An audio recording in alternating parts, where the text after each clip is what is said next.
Okay, Asia. Stop. Gonna pretend to drive. So dumb. Okay, so as you guys know, I'm in Reading right now at my folks' place. That's where we're parked right now. And Asia came a few days ago. Asia, as you know, is my daughter. And she runs the Strange Days Diaries channel. Anyway, we've been busy working on stuff for my folks, working on stuff for Asia on her van. And I just haven't had time to dink around and do a video. I'm not as disciplined as my daughter, so. Anyway, so I had this idea, since I had the truck all set up with windows open and everything, canopy out and all that, to just do a little conversation with Asia right here. Mm-hmm. And so I had an idea for a topic, because I guess it was right before I left San Francisco, someone who was visibly really sad in their life stopped to talk to me, as people do because of this rig, and I could tell that person felt really lost in their life, and we had a good conversation. But it had me thinking ever since just about when was the last time I felt really lost, either truly like driving or walking somewhere, or in my heart, my spirit lost. And I'd have to say I haven't been lost like vehicle lost or trail lost for a long time. But and those sort of things, well, I'll get into that in a little bit. But yeah, so I want to talk about that. Can you think of a time when you last felt lost? Like emotionally or physically? Either one. Yeah, so Dad kind of brought this up to me earlier, saying this might be the topic that we talked about, so I got a little bit of time to think about it. And the last time I really felt truly emotionally lost was in my hometown growing up. I hated where I grew up. The only thing that kept me sane was my family, just my mom, dad, and brother, and then my really close couple friends. Otherwise, I hated the area I grew up in. I felt very uninspired and not welcomed there generally by the people there. So I just didn't fit in at all. Like, my soul didn't fit in there. I felt very lost there. And I always knew I wanted to move to San Francisco, and I just felt like a pull to San Francisco and to California, and like my soul wanted to be there. And despite everyone, even extended family, literally almost everyone except for my close family, mom, dad, and brother, encouraged me not to move to California, not to move to San Francisco.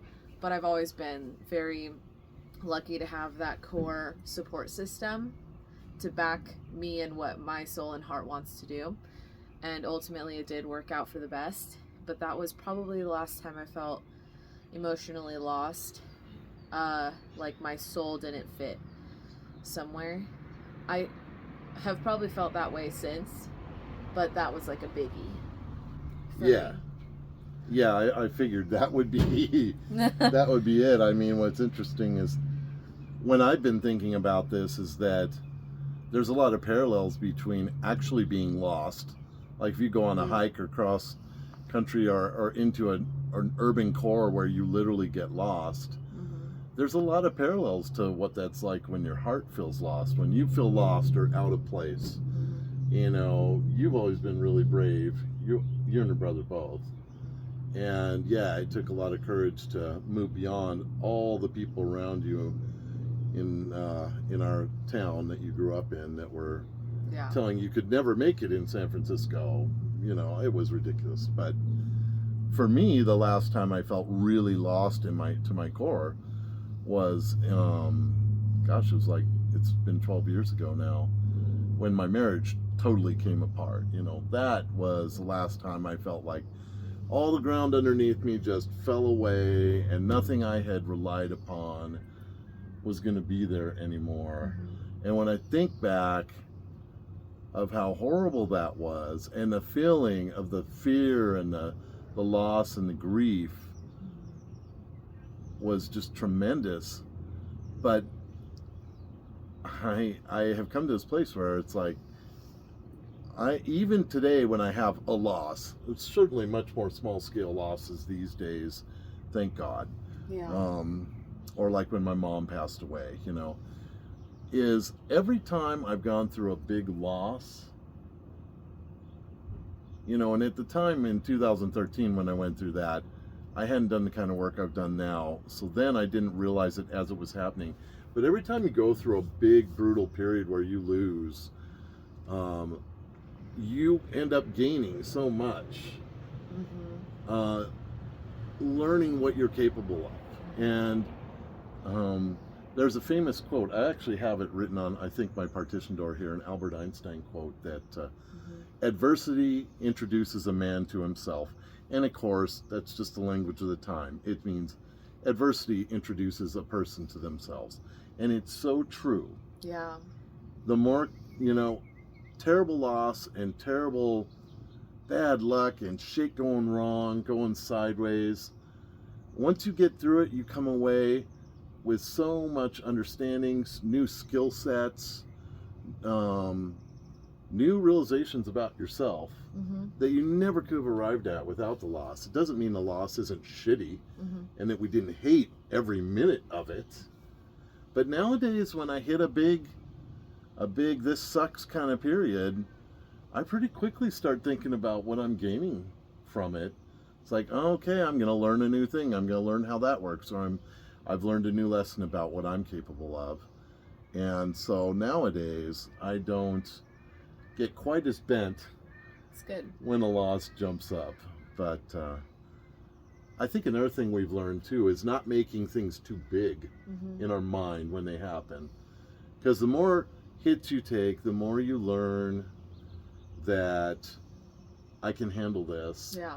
And you gain more and more confidence, and you get better at not making the thing that's already a big deal way bigger in your head. Yeah. Would you say that's true for Yeah, you? Definitely. That makes me think about being physically lost. Like when I take a wrong turn. I've always said, and it's because I've just learned through experience, that in my opinion, like when you're traveling, there's no wrong turn or, oh, the wrong exit, I took the wrong street, because you'll figure it out. But kind of going back to when I did move to San Francisco, I had grown up in a tiny town. I had never ever Man, that was a big deal. lived anywhere this big.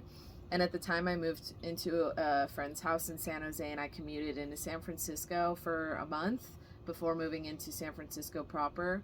And I commuted on Caltrain, and I had to learn Muni and all this public transit. And that was really hard. Oh man. That was such a learning curve for me. And then living in San Francisco, moving there, and then having to learn the city and how to navigate that through public transit or on foot, and being a female, learning how to navigate that in a big city and all that. It was scary and difficult at first, but that's now brought me to the confidence I feel like I have now when it comes to van life, especially, and solo travel, just generally speaking.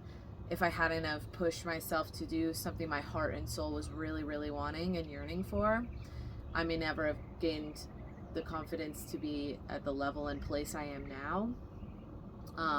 But I really think that my support system, being my parents and my brother, was a massive reason, and has always been a huge reason as to why I feel so confident to like forge forward with my like life goals and dreams. It would be hard for me to be as confident without that support. And I'm not talking financial support. I am talking all emotional. No, she's not. All emotional support. And to me, that's more important anyways than someone just funding everything I want. So I think that it's very true. Gaining that kind of confidence can't come without the challenge of first forcing yourself to do it. Like get on that train to the big city and then figure out the bus. And I didn't know anything. I didn't even think about or comprehend the fact that getting on a city bus, you have to get on the the bus on the side of the street that's going the way you want. Yeah, I've made that mistake. I just knew nothing. So, yeah, I was so fresh. It's crazy to look back and think about that now, because I can just hop into any city now and I feel really confident hopping on any kind of public transit or flying anywhere alone, like navigating that. But I never would have gained that confidence without that push. And without being uncomfortable. Yeah, being uncomfortable, absolutely. Yeah, it's really important. Even when it's something you want, it could still be scary. Yes, very true. And like moving to San Francisco and all of that, just because I'm talking about it, is a good example. I had that support system, but they weren't physically there as well. So it really was just, I really did do it completely by myself. And I had the support system like on call, but they weren't there physically like guiding me at all, holding my hand, nothing like that. But it still was nice to have. And I think important to have. Yeah, and if something big had happened, one of us would have been on a plane. Probably, yeah. Yeah, definitely. Well, thanks, Asia. Yeah. Thank you for sharing. Yeah, I just wanted to have that little spontaneous chat about it, and that was beautiful. I appreciate it. Yeah, definitely. I could talk about getting lost. I actually enjoy, I like getting lost now with the van. Yeah. And I think it's because I have everything with me. I'm like, whatever. I'll just go. Makes a big difference. Yeah, and I have the kind of rig where it's pretty easy to just go down any road, and I kind of already know I can turn around. Yeah. Not all rigs, that's the case. So I feel pretty confident. I like actually getting lost. It's kind of fun at this point.